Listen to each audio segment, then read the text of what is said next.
Poland के Copernicus और Italy के गैलीलियो।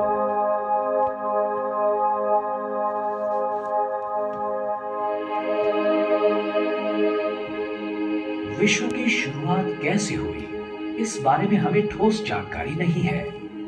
कुछ लोग मानते हैं कि उसकी निर्मिति बहुत सालों पहले हुई थी और कुछ मानते हैं कि वो पहले से ही अस्तित्व में था।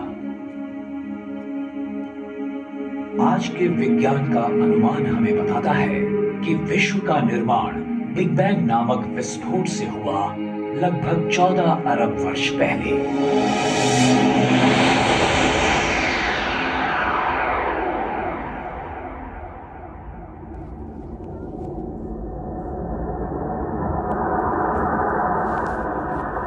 इस सिद्धांत के अनुसार विश्व का पूरा द्रव्य एक छोटी सी गोली के आकार की किसी वस्तु में केंद्रित हुआ होगा। अचानक किसी कारणवश उसमें धमाका हुआ और एक विश्व का निर्माण हुआ जो भयंकर तप्त और बढ़ते हुए आकार का था, जो बाद में धीरे धीरे ठंडा हो गया। जब उसका जन्म हुआ तब वहां सिर्फ ऊर्जा और गुरुत्वाकर्षण ही था। उस ऊर्जा में से कुछ ऊर्जा का रूपांतर हुआ भौतिक पदार्थों में। प्रारंभिक भौतिक पदार्थों में से जन्म हुआ मूल तत्वों का। पहली 30 मिनटों में ही हाइड्रोजन और हीलियम का निर्माण हुआ। बाद में जब तारों का निर्माण हुआ तब उनमें से अन्य मूल तत्वों की निर्मिति हुई। लाखों वर्षों तक विस्तारित और ठंडे होने की प्रक्रिया के बाद विश्व ने अपनी प्रारंभिक अवस्था से बाल्यावस्था में प्रवेश किया।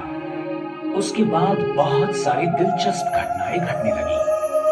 गुरुत्वीय आकर्षण से कुछ भौतिक पदार्थ इकट्ठे हुए और यहां वहां घने गुच्छों में बिखर गए।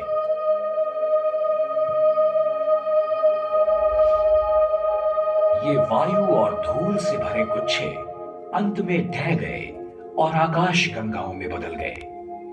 आकाश गंगाओं के हाइड्रोजन और हीलियम वायु बिखरकर उनमें से छोटे बादल बन गए। इन बादलों में से आकाश गंगाओं के पहले तारों का जन्म हुआ। शुरुआत में निर्माण हुए बहुतांश तारे अति विशाल थे, पर कुछ लाख वर्षों तक ही वो टिक पाए। फिर उनका विस्फोट हुआ प्रलयंकर धमाकों में, जिन्हें सुपरनोवा के नाम से जाना जाता है। जीवन के लिए आवश्यक मूल तत्वों का निर्माण इन विशाल तारों के आंतरिक भाग में हुआ। जब उनका विस्फोट हुआ तब ये मूल तत्व आंतरतारकीय अवकाश की कड़ी शीतलता में फेंके गए। इन सुपरनोवा के विस्फोटों ने दूसरी पीढ़ी के तारों के निर्माण की प्रक्रिया की शुरुआत की।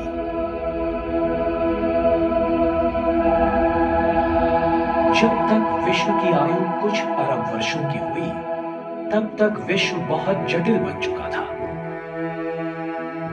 विश्व की निर्मिति के समय की प्रकाशमान ऊर्जा अब अरबों आकाश गंगाओं के विशाल समुदाय में फैल गई थी।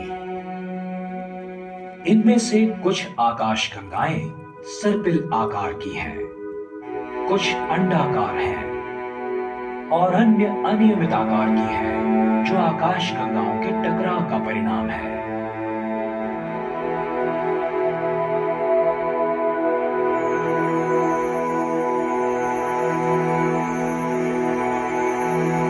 तारों की कई पीढ़ियों ने एक के बाद एक जन्म लिया। जीवन के लिए आवश्यक कार्बन, ऑक्सीजन और लोह जैसे मूल तत्वों की निर्मिति की गई। अंततः उनका नाश हुआ।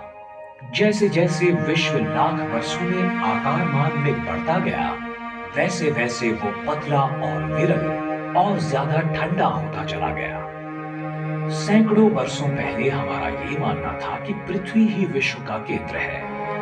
बाद में विज्ञान ने यह साबित किया कि हमारा ग्रह और अन्य ग्रह दरअसल सूरज की परिक्रमा करते हैं। आज हम जान चुके हैं कि सूरज खुद एक तारा है, उन 4000 लाख तारों में से जिनसे आकाशगंगा बनती है। पर हमारी आकाशगंगा जो अनगिनत तारों से बनी है, वो भी छोटी लगती है जब हमें ये महसूस होता है कि वो भी विश्व की अनगिनत आकाशगंगाओं में से केवल एक ही है। हमारी इस आकाशगंगा का निर्माण अरबों वर्षों पहले एक बड़े धमाके के बाद हुआ। मतलब अंदाजन 13.2 अरब वर्ष पहले। उसके सबसे प्राचीन तारों की आयु अंदाजन 10 अरब वर्ष है और सबसे नए तारे कुछ करोड़ों वर्ष की आयु के हैं। वास्तव में छोटे तारों का जन्म हर दिन होते ही रहता है। हमारा सूरज मध्यम आयु का तारा है। उसकी आयु है 4.5 अरब वर्ष।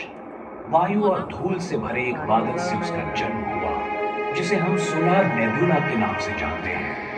एक विस्फोटक तारे की मृत्यु हुई और उसमें से सूरज का जन्म हुआ।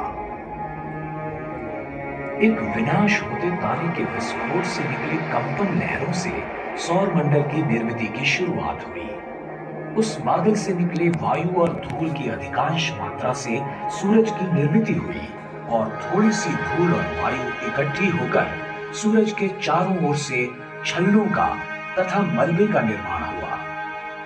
इन छल्लों का बहुतांश द्रव्य इकट्ठा